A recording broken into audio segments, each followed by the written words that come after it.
Pertimbangan sudut pandang merupakan aspek penting dalam analisis, pembahasan, atau penilaian suatu topik atau masalah. Sudut pandang dapat memengaruhi cara kita melihat dan memahami suatu hal, serta bagaimana kita merumuskan argumen atau keputusan. Berikut adalah beberapa pertimbangan yang perlu dipertimbangkan terkait sudut pandang. Pertama, perspektif subjektif bias, objektif.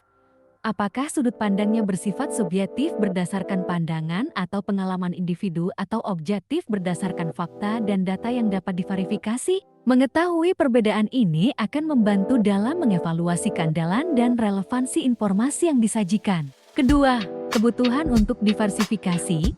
Apakah kita telah mempertimbangkan berbagai sudut pandang yang berbeda atau hanya terpaku pada satu sudut pandang saja? Diversifikasi sudut pandang dapat membantu dalam memperoleh pemahaman yang lebih lengkap dan mendalam tentang suatu topik. Ketiga, relevansi konteks.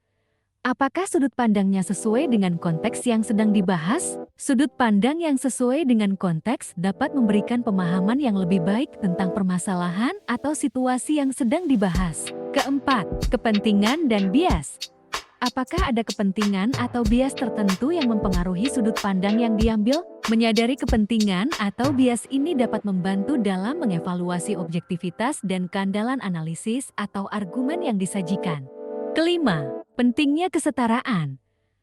Apakah sudut pandangnya memperhatikan kesetaraan atau keadilan? Pertimbangkan apakah sudut pandang tersebut memperhatikan berbagai perspektif dan kepentingan yang berbeda, terutama dari kelompok-kelompok yang rentan atau terpinggirkan. 6. Konsistensi dan keselarasan. Apakah sudut pandangnya konsisten dengan nilai-nilai, tujuan, atau prinsip-prinsip yang lebih luas? Konsistensi dan keselarasan dalam sudut pandang dapat meningkatkan kejelasan dan keberlanjutan dalam analisis atau pembahasan. Ketujuh, efek jangka panjang. Apakah sudut pandangnya mempertimbangkan dampak jangka panjang dari suatu keputusan atau tindakan? Penting untuk memperhitungkan konsekuensi jangka panjang dari sudut pandang yang diambil dalam merumuskan strategi atau kebijakan. Kedelapan, kepentingan audiens. Apakah sudut pandangnya relevan dan dapat dipahami oleh audiens yang dituju?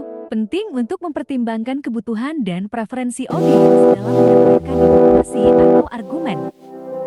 Dengan mempertimbangkan berbagai aspek sudut pandang ini, seseorang dapat mengembangkan pemahaman